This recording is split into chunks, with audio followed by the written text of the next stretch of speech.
అనేది. How was your parents reaction? మా అమ్మ ఒక పూలదండ తీసుకొచ్చి మెళ్ళ వేసింది. మా నాన్నగారు ఒక కత్తికి ఇలా ఏళ్ళు ఇలా తీసి పొట్టు పెట్టి ఇలా అలా ఉంటుంది. వాళ్ళ పేరెంట్స్ చీపు రివర్స్ చేశారు. అంటే మా నాన్న లైఫ్లో నేను మోసపోయాను ఫీల్ అయ్యాడు. I use to be class top కాదు కానీ టాప్ 3లో ఉండేవాడిని. ఒకసారి సెకండ్ వస్తే ఒకసారి థర్డ్. మరి ఇంకా ఫాదర్ ఇరగలు చేస్తుంటే మరి ఏం చేస్తా చదువుకుంటా. సో డెఫినెట్గా టాప్ 3లో ఉండేవాడిని. ఒకసారి సెకండ్ వస్తే ఒకసారి థర్డ్, ఎప్పుడన్నా ఒకసారి టైం బాగుంటే ఫస్ట్, ఇలా ఉండేది. చాలా డ్రామాటిక్ డ్రామా ఎందుకంటే మా నాన్న నన్ను నిజం కలెక్టర్ చేద్దాం అన్నాడు. ఓకే. వెరీ అంటే మా నాన్నకు కూడా వెరీ ఇన్నోసెంట్. దాంతోపాటు సినిమాలో ఇన్ఫ్లుయెన్స్ ఎక్కువ. నేను కలెక్టర్లు అయ్యి నూనాచి సినిమా లాగా నేను కలెక్టర్ని అయ్యి మా నాన్న పనిచేసే స్కూల్కి నేను ఇన్స్పెక్షన్కి వెళ్తే మా నాన్న లేచి సెల్యూట్ కొట్టాలి. అది సీరియస్ డ్రీమ్. ఈ రేంజ్లో ఉండే మా నాన్న డ్రీమ్స్. మనకు ఇంటర్మీడియట్ కల్లా క్లారిటీ వచ్చింది. ఈ ఫేస్ కలెక్టర్ ఏంటారో క్లారిటీ వచ్చింది. హట్ అయిపోయారు మా నాన్న. వీడు బాగా చదువుకుని తమ్ముడిని చెల్లి వీడు కదా ఒక రూట్లో పెట్టాలి, ఈ టైప్ ఆఫ్ అంటే హట్ అయిపోయారు. లైఫ్ కొలాప్స్ అనే ఫీలింగ్లో ఉన్నారు మా ఫాదర్. నేను కళ్ళమ్మ నీళ్ళు వచ్చేసినాయి. మా నాన్న అమ్మని ఇంత బాధపడతాను ఏంటి అని. అంటే అంత ఏడ్చిన నా కూడా వెళ్ళి చదువుకోవాలి కదా, వీళ్ళకి తెలియదులే అనుకుని కనిపించుకొని మళ్ళీ సారథి స్టూడియోకి వచ్చి 7 సీటర్లో మళ్ళీ ఫిల్మ్ నగర్కి వచ్చి ఇక్కడ షూటింగ్ లాగా తిరగడం మొదలెట్టే. మీరు తీసే సినిమాల్లాగానే మన చాప్టర్ 1 అదిరిపోయింది, బ్లాక్ బస్టర్ అయిపోయింది. ఇంట్రడక్షన్ అదిరిపోయింది అంటావు. Chapter 2 yes. మీకు స్ట్రగుల్స్ అసలు అంటే డిడ్ యూ ఫేస్? అంటే అసలు స్ట్రగుల్ అంటే నరకం చూసి అసిస్టెంట్ డైరెక్టర్ అవ్వడానికి. నేను డైరెక్టర్ చాలా ఫాస్ట్గా అయిపోయింది కానీ అసిస్టెంట్ డైరెక్టర్ అవ్వడానికి నరకం చూసేసాను. మెయిన్ ప్రాబ్లం ఏంటంటే బిహెచ్ఎల్ నుంచి ఇక్కడ రావాలంటే 30 కిలోమీటర్స్. అప్పుడు ఇట్లా లేదు. అవును. సో బస్లో వచ్చి పొద్దున వచ్చి ఇక్కడ ట్రయల్స్ అందరిని అడిగి ట్రై చేసి మధ్యాహ్నం ఇక్కడే ఎక్కడో తినేసి మళ్ళీ వెళ్ళాలంటే ఈ ఖర్చు ఏదైతే ఉండదు, ట్రాన్స్పోర్టేషన్, ఫుడ్, లాజిస్టిక్స్. ఇప్పుడు నేను ఏదైనా కోర్సులో చేయాలంటే ఇంట్లో డబ్బులు ఇస్తారు కానీ మరీ ఫుడ్కి లేకుండా అలాంటి కష్టాలు ఏం లేవు. సినిమాల్లోకి వెళ్తున్నా అంటే మా ఫాదర్ ఇంకా అసలు అక్కడి నుంచి వార్ స్టార్ట్ అయిపోయింది ఇంట్లో. ఫ్రెండ్లీన్స్లో పడుకోవడం, ఎప్పుడో మా నాన్న లేనప్పుడు రావడం ఇంటికి, మా నాన్న పడుకున్నాక ఇంటికి రావడం, ఇవి జరుగుతున్నాయి. ఈ టైంలో ఒక డైరెక్టర్ దగ్గర స్టోరీ సిట్టింగ్లో కూర్చున్నా. ఆయన మధ్యాహ్నం అయ్యేసరికి 12:31కి నాకు ఇంకో అబ్బాయి కలిపి 50 రూపీస్ ఇచ్చాడు. అమీర్పేటలో సాయి గణేష్ మెస్ బాగా గుర్తు. ఆ సాయి గణేష్ మెస్కి వెళ్ళి భోంచేయాలి. రోజు ఆఫ్టర్నూన్ సరికి అర్థం నేను గొడవ పెట్టేసుకునేవాడిని. గొడవ పెట్టుకుని నా 20 రూపీస్ నాకు ఇచ్చేయనివ్వండి. అంటే కలిసి తిందాం కదా, నాకు వద్దు నీతో నేను రాను అని. ఏంటంటే భోజనం మానేసేవాడిని, ఆడితో పాటు వెళ్తే భోజనం చేయాల్సి వస్తుంది. ఆ 25లో 20 రూపీస్ దాచుకొని ఒక 5 రూపీస్తో బనానానో ఏదో కానిచ్చేసి ఆ 20 రూపీస్ నెక్స్ట్ డే రావడానికి ఫెయిర్స్ కింద పెట్టుకునేవాడిని. మళ్ళీ రావాలి సిట్టింగ్కి, ట్రాన్స్పోర్టేషన్కి. అలాగా ఆల్మోస్ట్ ఒక 1 year స్ట్రగుల్ అయ్యాను. డబ్బులు అడితే ఈ మాత్రం వరకు మనకి పంపించేస్తారేమో అని అసలు ఎడతెరిపి లేకుండా ఆల్మోస్ట్ ఒక 3-4 years తెలియకుండా అలా గడిచిపోయింది. అంటే ఒక 8-9 స్క్రిప్ట్లకి 1 liner రాసి అసలు గొడ్డు చాకి అంటారు కదా, అలా చేసాం. మేబీ అది చాలా తర్వాత వెళ్ళిపోయిండొచ్చు. సో వన్ ఫైన్ డే అతను కూడా కొత్త writer, I don't want take his name. అతను సినిమా వచ్చింది. సినిమా వస్తే మనం ఏంటి 2 years ట్రావెల్ అయ్యాం కదా, ఇంకా అమ్మయ్య సినిమా వచ్చేసిన హ్యాపీగా ఆఫీస్కి జనాలు రావడం మొదలెట్టారు. అంతా వెళ్తున్నారు. సో డైరెక్షన్ డిపార్ట్మెంట్ వచ్చింది. వాళ్ళతో పాటు మనం జాయిన్ అవుదాం అన్నట్టు చూస్తే అసలు ఎవరు మనం పట్టించుకోవట్లా. వాళ్ళు డైరెక్షన్ డిపార్ట్మెంట్ ఏమనుకుంటున్నారంటే ఇతను రైటర్ అనుకుంటున్నారు. ఇంకా నేను సిట్టింగ్లో ఉన్నాను కాబట్టి డైరెక్టర్ వాళ్ళకి ఏం చెప్పట్లా, ఇతను రైటర్ ఏం చెప్పట్లా. ఇంకా రేపు షూటింగ్ అని కూడా ఎవరేం మాట్లాడలా. సార్ ఏంటి సార్ అంటే బలేవడమ్మా నువ్వు లేకుండా సినిమా ఏంటి, రేపు పొద్దున మార్నింగ్ అన్నపూర్ణ స్టూడియో వచ్చి అక్కడ ఓపెనింగ్ కదా అక్కడ మాడుకుందాం అన్నారు.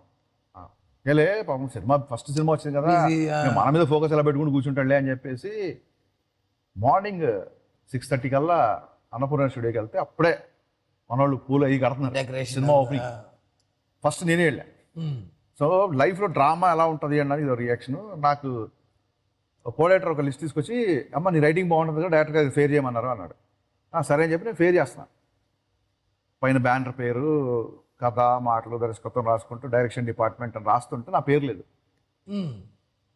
ఆల్మోస్ట్ 10th class ఎగ్జామ్ పేపర్లో నెంబర్ చూసుకుంటున్నప్పుడు వచ్చే అంత టెన్షన్ నెక్స్ట్ డైరెక్షన్ డిపార్ట్మెంట్ రాస్తున్నప్పుడే చెయ్యి చిన్న ఎక్సైట్మెంట్లో ఉంటుంది. చూస్తుంటే ఎవరో పలానా శ్రీనివాస్, పలానా వాసు, పలానా ఇది చూస్తే నా పేరు లేదు. రాస్తుంటే పేరు చూసుకోపోయేసరికి టప్ప కళ్ళమ్మ నీళ్ళు గారిపోయి పేపర్ మీద పడిపోయింది. ఆ కోడెటర్ వచ్చి ఏడుస్తున్నావు ఏంటా అని పేపర్ అంతా పడా, అసలు ఎందుకు ఏడుస్తున్నాడు ఓపెనింగ్ రోజు అని కూడా అడగలేదు. పేపర్ అంతా పాడించా అని చెప్పి లాక్కెళ్ళిపోయాడు. ఇంకా ఏడుపు వచ్చింది. డైరెక్టర్ దగ్గరికి వెళ్ళి సార్ నా పేరు లేదు అంటే ఏంటయ్యా ముహూర్తం రోజు ఏంటి నసేంటి అన్నాడు. నాకేం అర్థం కాల. ఇదంతా ట్రావెల్ చేసిన ఒక వ్యక్తి ఉన్నాడు, అతను ప్రొడక్షన్లో ఉన్నాడు. అతను బిగినింగ్ నుంచే మాకు చూసేవాడు. అతను వచ్చి లేదమ్మా నేను చెప్పారు, నేను చెప్పలేదు, నా మిస్టేక్, డైరెక్టర్ గారు చెప్పారు నాకు, ఫస్ట్ సినిమా కదా ఆయనకి ఎవరో ఆబ్లిగేషన్స్ ఉన్నారంట, ఇద్దరు కొత్తగా వచ్చారు, నన్ను ఇంకో ఫ్రెండ్ ఉన్నాడు నాతో పాటు ఉన్నాడు, అతన్ని కూడా తీశారు, ఈ సినిమాకి మీరు ఉండరు అని చెప్పాడు. అప్పటికి 3 years స్పెండ్ చేశాను నేను. 3 years పైగా పిచ్చోళ్ళగా ఇంట్లో వాళ్ళందరికీ చెప్పాను, మీరు జోకులు వేస్తున్నారు చూడండి, రేపు పొద్దున అన్నపూర్ణ స్టూడియోకి వెళ్తున్నాను, సినిమా స్టార్ట్ అవుతుంది, అది ఉంటుంది కదా మరి. మొత్తం అందరికి ఇంట్లో అంటే ఇంట్లో ఏదో గొప్పగా చెప్పుకోవడం కాకపోయినా నేను నన్ను మీరు ఎదవ అనుకున్నారు కదా, కాదు నాకు ఒక అవకాశం వచ్చింది అని చెప్పే ప్రాసెస్లో ఉన్నా, చెప్పేసుకున్నాను ఆల్రెడీ. మనోడేమో గ్లాస్ హౌస్లో ఓపెనింగ్, అన్నపూర్ణ గ్లాస్ హౌస్లో లిస్ట్ ఇచ్చేసాను, ఏడుపు ఆగట్లా అసలు. నెక్స్ట్ ఏం చేయాలి అర్థం కాల. అన్నపూర్ణ నుంచి బయటకు వచ్చేసి అప్పుడు సీరియల్ కాల్చేవాడిని, ఈ విపరీతం స్క్రిప్ట్ టెన్షన్ ఉండేది, సీరియల్ కాల్చాను. వెళ్తున్నా 225D బస్సు నెంబర్ బాగా గుర్తు నాకు. ఆ బస్సు ఎక్కి లాస్ట్ సీట్లో వెళ్ళి కూర్చుని ఏడుస్తుంటే కండక్టర్ వచ్చాడు, ఏమైంది బాబు ఏమైంది, ఏమైనా హాస్పిటల్ ఇంట్లో ఏం లేదు అని చెప్పేసి బిహెచ్ఎల్ వెళ్ళకుండా పటాన్చేరులో మా ఫ్రెండ్ ఉండేవాడు కళ్యాణ్, ఆడింటికి వెళ్ళి అరే కళ్యాణ్ ఇక్కడ ఏం వర్కౌట్ అవ్వట్లేదు, న్యూజిలాండ్ వెళ్ళిపోదాం అనుకున్నా అన్న. అనగా వాడికి అర్థమైంది, నాకంటే ఇంటెలిజెంట్ వాడు, ఏదో ఇక్కడ మెస్అప్ జరిగింది, ఇక్కడ ఏదో పెంట అయిపోయింది, వాడికి అర్థమైపోయింది. అరే నువ్వు సినిమా నమ్ముకొని వెళ్తున్నావు, ఒక డైరెక్టర్ కాదు, పిచ్చోడా న్యూజిలాండ్ ఏంటారు, న్యూజిలాండ్ వెళ్ళిపోవడం ఏంటి, ఆ న్యూజిలాండ్ ఏమన్నా గేట్లు ఓపెన్ చేసి రమ్మంటారా ఏంటి ఇప్పుడు నిన్ను, దానికి వీసాలు అయ్యి చాలా ప్రాసెస్ ఉంటుంది, ఇక్కడ కాదు ఇంకోళ్ళు ట్రై చేద్దాం కానీ నువ్వు పిచ్చి డెసిషన్ తీసుకోగలవు. సో దట్స్ ద అంటే 3 years ఆఫ్ స్ట్రగుల్ వర్స్ట్. అంటే ఎలా ఉండేదంటే ఆ తర్వాత ఏదో సీన్లో డౌట్ వచ్చాడు డైరెక్టర్కి, కాల్ చేసేవాడు, ఒకసారి రేపు రండి కూర్చుందాం అనేవాడు. నేను షూటింగ్ వచ్చాను డైరెక్ట్గా అనేవాడు.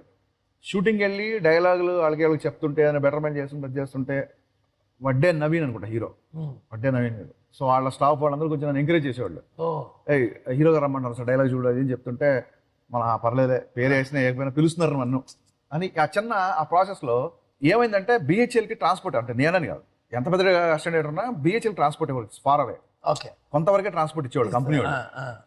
సో రేపు పొద్దున ఇంపార్టెన్స్ ఉంది, హీరో గారు నేను రమ్మంటున్నారు, నువ్వు డైలాగ్ చదివించాలంటే, అంటే సరే సార్ వస్తున్నాను. డైరెక్టర్ గారు కూడా హ్యాపీ, సెట్ అయిపోయాడు, ఏదో పని చేసుకున్నాను. నైట్ 2 o'clock వరకు షూటింగ్ చేసాము, మార్నింగ్ 7 o'clock షూటింగ్ మళ్ళీ సారథి స్టూడియో దగ్గర వదిలేశారు. సో సారథి స్టూడియో దగ్గర దిగిపోయేసరికి నైట్ 2:30 అయింది, లాస్ట్ బస్ కూడా వెళ్ళిపోయింది. ఎలా అనుకుంటే కృష్ణానగర్లో మధు అని ఫ్రెండ్ ఉండేవాడు, అక్కడ పడుకొని పొద్దున్న వెళ్దాంలే అని ఆడికి వెళ్ళి డోర్ కొట్టేసరికి పాప ఆడింది సింగిల్ బెడ్రూమ్, ఆ డోర్ ఓపెన్ చేసి అరే ఏంట్రా వెళ్ళదా బిహెచ్ఎల్కి, కాదురా బస్సు లాస్ట్ బస్ మిస్ అయిపోయింది, అరే సారీ రా సిస్టర్ వాళ్ళు అందరూ వచ్చారు అన్నాడు. మా సినిమా కష్టం డియ్యా, మీరు నమ్మరు, చర్మాస్ ఉంటుంది అమీర్పేటలో, చర్మాస్ పక్కన మా బస్ స్టాప్, చర్మాస్ ముందే ఉంటుంది బస్ స్టాప్. ఓకే. సో అప్పటికి షాపు ఆ రోజు అమ్మిన స్టాక్ అంతా తీసేసి ఆ కాటన్ బాక్స్ అన్ని బయటపడేశారు. ఓకే. సో ఆ కాటన్ బాక్సులు తీసుకొని ఆ బస్ స్టాప్లో వేసుకొని 3:30 to 5:30, 6 వరకు అక్కడ పడుకున్నా. మరి బస్ స్టాప్ లో పెరిగిన కాదు, బట్ ఆ రోజు ఒక రోజు లిటరల్ గా బస్ స్టాప్ లో పడుకున్నా. ఆ రోజు పడుకొని 6 o'clock మళ్ళీ ఫ్రెండ్ రూమ్కి వెళ్ళేసరికి రారా రెడీ అయిపోయి, ఇంకెవరు లేవలేదు మా ఇంట్లో, నువ్వు త్వరగా స్నానం చేసి రెడీ అయిపోయి మళ్ళీ ఫ్రెష్ అప్ అయిపోయి ఆడి కార్ వస్తే ఆడితో పాటు మళ్ళీ షూటింగ్కి వెళ్ళి